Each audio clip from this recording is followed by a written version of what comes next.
Welcome to the Home Exterior Cleaning Success Formulas podcast. This show is for pressure washing, window cleaning, paver sealing, roof cleaning, and pretty much any home exterior service business owner who wants to grow smarter and scale faster.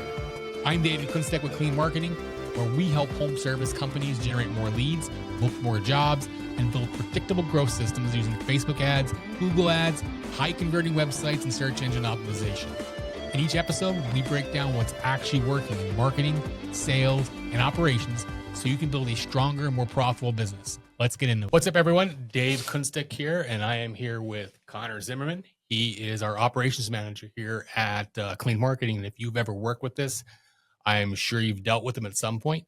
And what we're doing here today is actually going to restart our podcast, which is the Home Exterior Cleaning Success Formulas podcast. And the way we're going to be starting off here today is we're going to be talking about some of our top clients at the moment, what's working. And again, nothing held back, like what's working that we're doing for our clients, the kind of results that they're getting. And once you see this airing or you hear it, you can follow up with some questions. I'll be more than happy to go over that stuff with you. So Conor, like real quick, as the operations manager, like how are things shaping up for you here in the office? Like just so everybody knows, like what kind of duties are you performing? Yeah, I mean, my day-to-day changes every day. I like to keep it as structured as possible, but, it really just depends on what's going on when I come in that morning. But basically, I come in. One thing that I like to do is just look at everybody's account, just make sure that, nobody's disabled, anything like that. Just take a look at every client's numbers and, at least do that as the first step of the day. Just look at all the numbers, track everything I need to track, and then kind of note down, hey, these clients need changes. These are doing very well right now. Let's leave it for right now and note down like ones I have made changes for and just, see like how those changes are performing. So that's like the first thing that I do.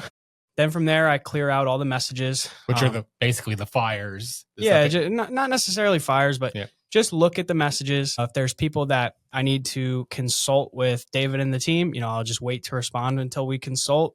But the people I can answer right away, like I will go in and answer them. And then from there, really my day starts. If there's programs to build, I build the programs. If there's onboardings that need to be done, I do the onboardings. And then kind of what I talked about, like if there's people that need changes, whether that's a real simple change, something in their automation, whether it's, building new ads, new creatives, that's kind of what I get into next. And then from there, I also check like our website clients, like how many leads are they getting through SEO? I'm brainstorming for David, like how can we improve? What can we add on? That kind of thing.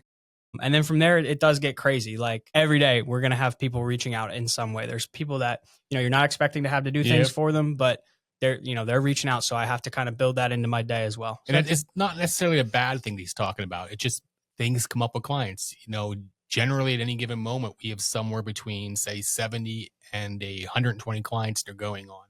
And, this time of the year where the Northeast is getting frozen, there was school delays this morning. This is the time that we're going to have less clients because things are dropping off. Some people are in Christmas light season. They do gutter cleaning and that sort of stuff. But, we do have this 2-month period where we work hard on the business while we're still serving the parts of the country that are warm. So moving on, like, what do you think our most successful home exterior cleaning clients have in common when you look at them? Well, the first thing that I think they kind of all do really well is they're almost comfortable doing this. Like they're comfortable talking in front of the camera. They have personality. Like they're not a statue in front of the camera. They're comfortable getting out and recording themselves, and they have a little bit of pitch in their voice. Like we've had people, kind of record our videos and that we send them and they're super monotone. Like you got to have some sort of pitch, add a little bit of emotion, that kind of thing. So, they're really good at that. They're good at being personable with their clients, with their customers, and, when they're quoting. And then that would be the other thing too, is they have a quoting process. Like they have their sales process dialed in. And if they don't have it dialed in when they start, they find a way to get it there. That's a huge thing. I think with Facebook ads specifically, if you don't have a good process in place as far as like how you're going to reach out to the leads, how you're going to quote them, how you're going to follow up with them, you're going to struggle. They're in a way cold outreach. Like they're not searching for the service. So, you got to be really on the attack when it comes to them and have a follow-up system and that kind of thing. And so our best performing clients, they all definitely have very good follow-up in place and a good procedure. And then their pages, like their Facebook pages, are up to date. They have reviews. They worry about getting reviews. They focus on it, and they post good content. So like one thing that is super important is those videos that we'll send people, like scripts. You can do those every single day. And if you do those at every job site, it takes 20 seconds. And then that's something you can post that day. And then when you finish that job, post the finished product. And it's like super simple, but people can put a face to a name then. Yeah, and it's just so super simple. Like, and because people recognize the streets that they're on, they recognize the landmarks, and they see that the contractor is local and other people are using them. And I know a lot of people are scared of the camera. I mean, there was a time where I hated the camera. I mean, you see me on it a lot now, but I'll tell you, 5 years ago, I was terrified because I was worried about what people are going to think about me. But what I found is people don't care. They just don't. But what they appreciate is the authenticity. And like for local contractors, and like, again, like Conor was saying, like our best clients, they do that kind of stuff. And we try to help our clients through that. And whether it's through sending scripts, coaching, we've even gone as far as, doing something like this, like it's like podcast style, where again, I haven't done it with a ton of people, but I can get on like a Zoom kind of call where it records a feed separately. And, I can talk to you about the job that you're on, and we can create clips from that. That's eventually like coming here in this next year. Part of our onboarding process is going to be a podcast appearance on anybody that's on one of our middle tier packages or above. So if you sign up for something like that, or you're on it, you're going to be a podcast guest, and we're going to talk about your business. We're going to talk about what makes you successful. We're going to talk about your processes, but we're going to use that stuff for your actual marketing to help educate your customers. And if it's not on the front end, it's going to be on the messaging that we send your clients when they become a lead. So moving on from there, I asked Conor to bring in some results from clients. Who is I won't say who, but what is the first client and where are they located? You want to talk about? Yeah. So the first client is St. Cloud Pressure Washing Pros in St. Cloud, Florida. So sort of near Orlando, I'm pretty sure. We're in Pennsylvania, but being in this job, I feel like I know most of Florida pretty well. So they're doing paver sealing, and thus far they've been running for about 2 months, I think, just off the top of my head. But thus far, $15 cost per message on his paver campaign and a $30 cost per lead. So for every 2 messages he's getting, one person is coming in, giving their phone number, address, email, becoming a lead. So he has like 64 total leads in less than 2 months fully. So it's going really, really well. And what's he spending per day? $45 a day. So just on pavers, I want to get into that. I'm glad that you asked that. Certain services, especially something like paver sealing, you have to have the budget for it. Like throwing $15 a day at something like that, it's not going to get you anywhere. You're not spending enough to get in front of the right people, because that's the biggest thing that I stress to our clients too. And, our Facebook programs aren't necessarily like, there's not necessarily a commitment, but I do tell our clients, like, trust me, just please, if you can, give it 3 months. That first month, you're going to feel like, man, I'm getting a lot of spam. Seems like people are just clicking and not answering. Yep. And that's just simply Facebook's learning. Like the algorithm is learning, hey, who do I need to show this ad to? That's the hardest thing to get across to people is, a lot of times money in and money out at the moment is always important. But sometimes like with this stuff, we're going to be very cognizant of the return on your investment and making sure that this is not a negative detractor to your business. But like Conor was saying, it does take time for this stuff to tune in and to get the campaigns going. I mean, it really is learning. But once it starts learning, and there's things we do on the back end, like marking leads as, there's a spot where you can mark it as a bad lead, or you can mark it as the contact as a lead. So there's like 3 different levels. And the next level is converted. So if our clients are telling us which ones are converting and we're marking them in the back end in the lead center, I mean, if you don't know where that's at, take a look today.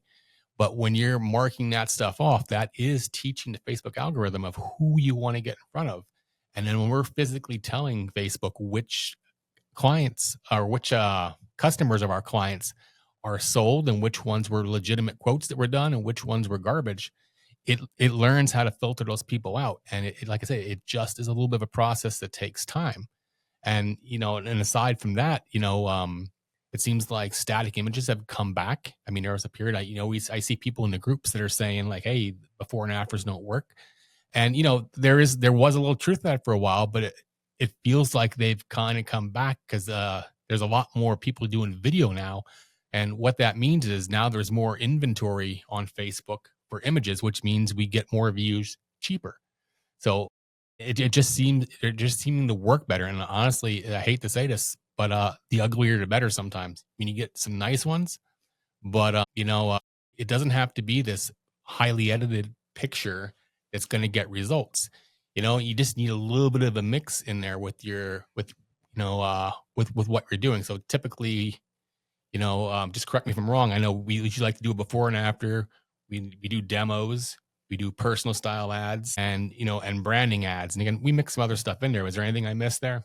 No, that's the main kind of concepts that we use. I would input that with before and after, like still images. It doesn't need to be highly edited, but it's got to be a good picture too, though. Yeah, you got to make sure when you take the picture, sometimes people see it and it's a different time of the day and people will say, hey, that's fake. But really, it's just the sun and the shadow. Yeah. So, I mean, and that might mean coming back the next day and taking the after picture at the same point when you took the before. Those, when you get a good set of pictures like that, they do demonstrate really well. So, anything else on pavers?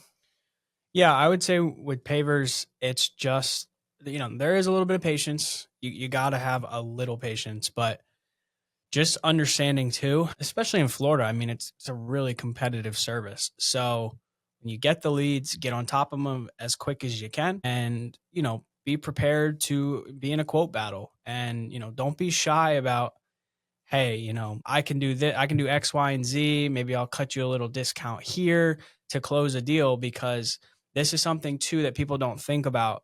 Every sale, every lead, there's lifetime value, right? So a lot of times people will gauge how their Facebook program is performing just on, I've been with you for a year. This is what I sold in a year. Next year, we can't count that towards the return. But it's like, well, if it came from the advertising, it's still returned. They became a recurring customer for you, right? Like if they're going to use you every single year for a service, that's a really high value customer that you got them because of that lifetime value. So, patience, being willing to, not negotiate, but to just go out of your comfort zone, close a deal, because it is very, very competitive. And they're probably, being that they're a Facebook lead, they're probably getting quotes from other people as well. Like, yeah, because if you think about it, when I'm sure this happens to you, like if you engage with our page or you engage with something else, you're going to see competitors start popping because Facebook's algorithm is like, oh, these guys interact with a marketing company. These guys interacted with an insurance company. And you start seeing all the competitors because that's how Facebook makes money. So when someone interacts with your ad, you'll be darn sure that Facebook is going to then start showing your competitors these people. And in the same circle, you might not even be the first one. You might be the third one. And if that first guy didn't get on top of that lead fast enough, that could be your lead to get. Like being after that stuff and being fast is really important. And, back to when Connor was there talking about lifetime value, that is something that people that we talk with, they don't always just grasp it. They're just young business owners or what the story is, but they don't look at the lifetime value. They only look at like what's going on right now. They don't look at last month or the 3 months before that it killed it. But as soon as they have a bad stretch of a week or two, which it's marketing, it happens, sometimes they get really upset, and I'm not going to say they lose their mind, but they start judging Facebook, as a viable source just on those 2 week period. Cause it's just, things aren't going well for the moment. That's just the ebbs and flows of Facebook. It works that way. You have to look at it over bigger periods. But the other part of that is having like your CRM or, even like a monthly newsletter, which by the way, we will do that for clients if they don't do that already, which again, we'll put together like a monthly newsletter, just staying in front of your list and reaching out to people in a manner that you're staying consistent. Because if you think about it, some people just live and die based on their Facebook ads, on the leads they're getting today.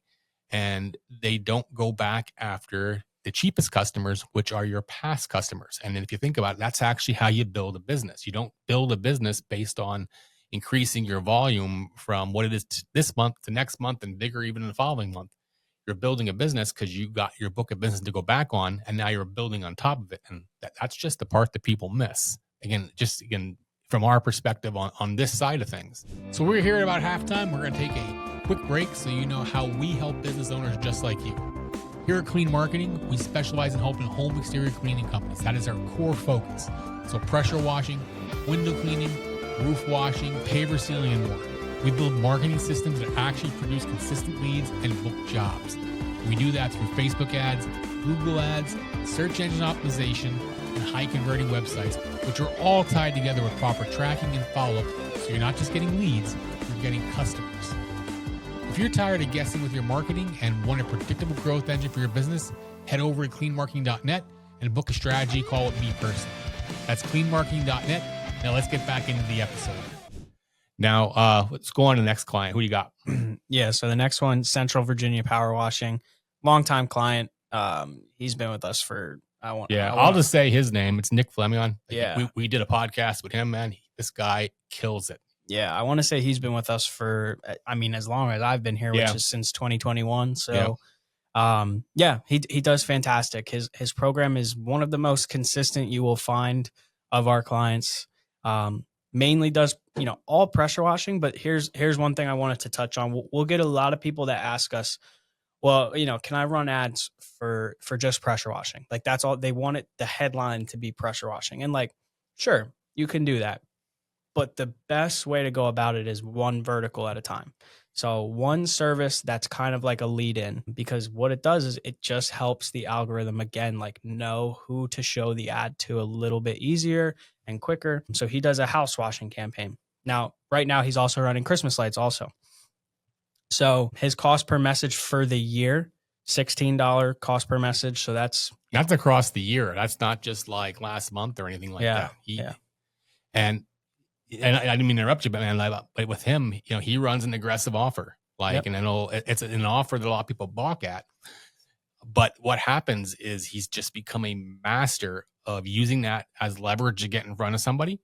And then from there, he'll walk the property. And man, if you go back to my podcast, you'll see this guy is super knowledgeable, he does everything right. If you go to his YouTube channel, he has over 600 videos. And what he does in his videos is every time he gets a question from a client, he was going home and he was filming an answer to that video. So now his staff can just send him answering these questions to potential customers and such. Or if a customer finds him on YouTube or on Facebook and they find their way to his YouTube channel, man, closing the deals almost comes down to just meeting with them and working out the details. Like he's just become a master of working on, these offers that, again, some people balk at. You're like, hey, I won't work for that.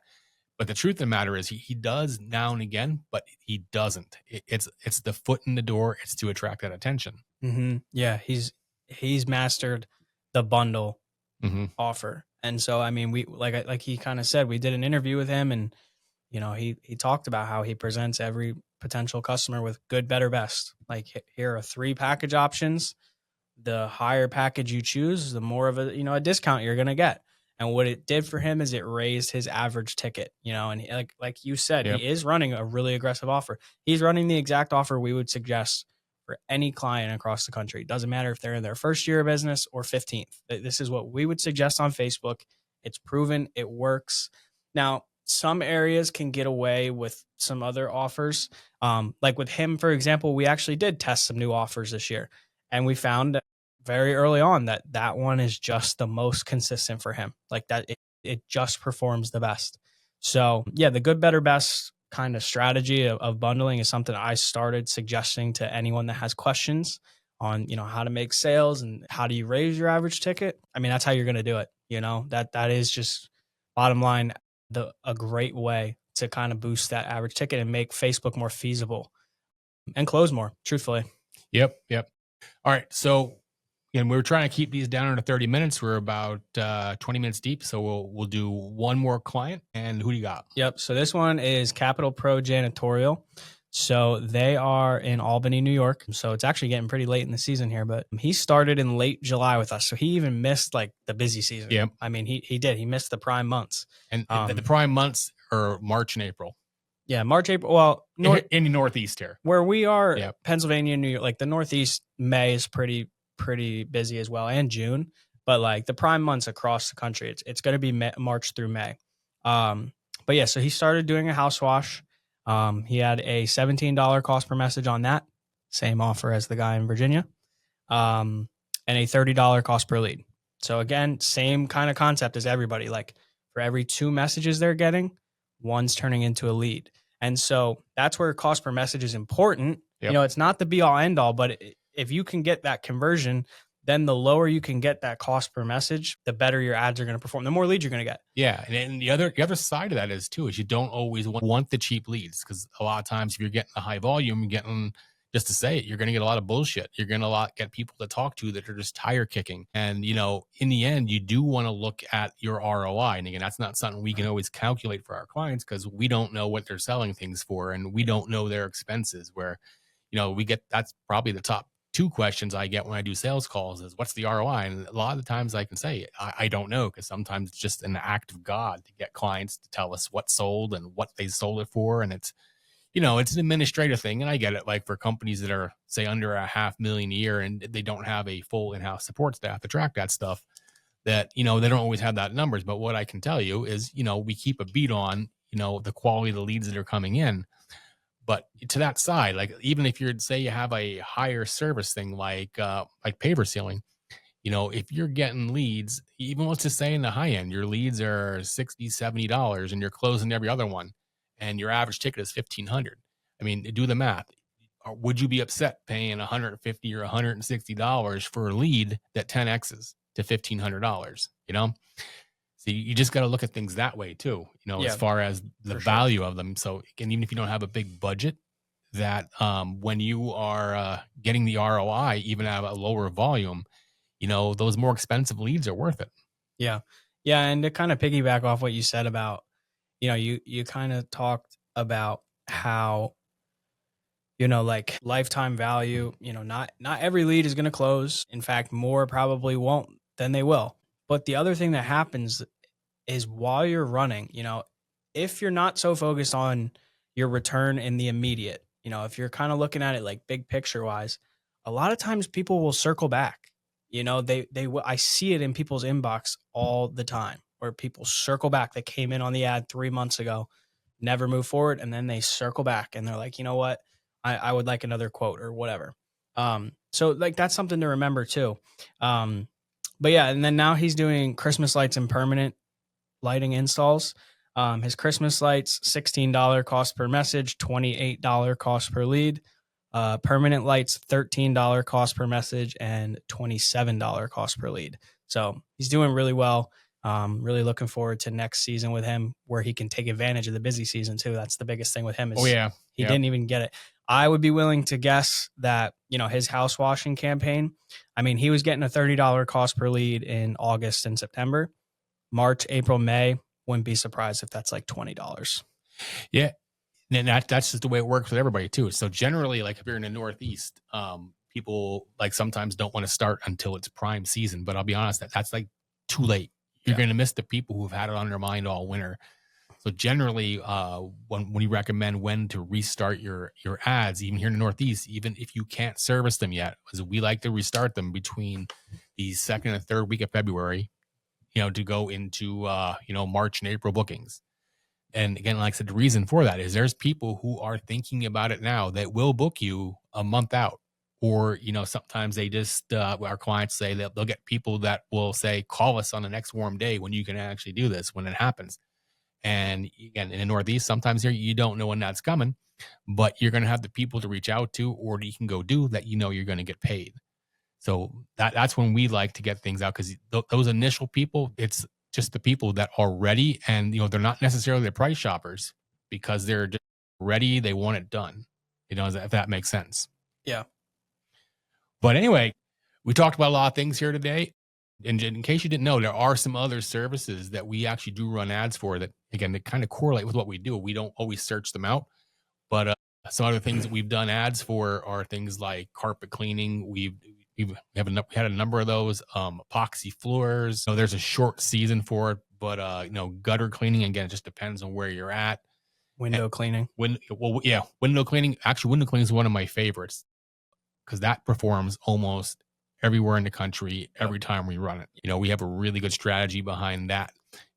as far as the home exterior cleaning now. And before we end here, I'll touch on that. Now you brought up window cleaning. Is I actually find that is, if you do window cleaning, you're a traditional window cleaner, meaning it's not just something you add on, it's something you like to do, or you have somebody that does it, that it is really an easy way into a home. And a lot of our window cleaners that also do pressure washing are the ones that get the highest ROI, because now they can upsell the pressure washing. Whereas a lot of times, pressure washers, they rinse the windows while they're doing it. And, it's not necessarily a big add-on, but the window cleaners that then upsell pressure washing, that's two distinct services, and their average tickets are a lot higher. One last thing that I wanted to say before we finish, if you're thinking about, doing marketing, or you're considering your options, and just going over everything we talked about, I want to stress that you need to look at it almost like, you're investing in your own business, right? And if you invest in the stock market, if you invest in Bitcoin, like whatever you're investing in, those kind of things, you're not seeing immediate return from that. Like it's going to go up and down. I had Bitcoin. It went up, way up. It went way down. And now it's way back up. That stuff happens. It's going to fluctuate. So, like the first few months, if you're breaking even, don't get discouraged if you're only breaking even. Break even's not a bad place to be, because you still pick up the lifetime value. Right. And what I'm kind of getting at is, you have to just kind of weather the storm. If you're breaking even, at the very least, what's happening is you're growing your brand by running ads. Your name is out there. The jobs you are doing can boost your reviews. And eventually that is going to make your ads work 15 times better. Just a little tidbit onto why I say that. Nick Flemion in Virginia, Central Virginia Power Washing. I believe right now, I haven't looked in a little bit, but he has over 1,000 5-star reviews on Google, and I think over 350 on Facebook. So if you don't think that impacts why his program is so consistent, it absolutely does. Yeah, it makes a humongous difference. Yeah, it's just credibility. So, just weather the storm. You're investing in your own business rather than the stock market. The ups and downs are going to happen. If marketing was easy, if it was guaranteed every single month, everybody would be millionaires. You know what I mean? So yep, and everybody own an agency. But anyway, thank you, everyone. So for the next one, what we're going to do, we're actually going to talk about the things you can do on the sales side versus the numbers side here of the marketing.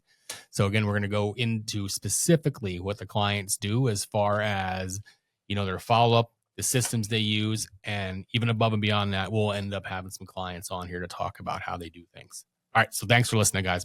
So that wraps up this episode of Home Exterior Cleaning Success Formulas. If you got value from today's conversation, make sure you're subscribed and leave a review so more business owners can find the show. And if you're ready to grow your home service business with real marketing systems, including ads, SEO, and a website that actually converts into customers, visit cleanmarketing.net and schedule a strategy call with my team. Thanks for listening, and we'll see you on the next episode.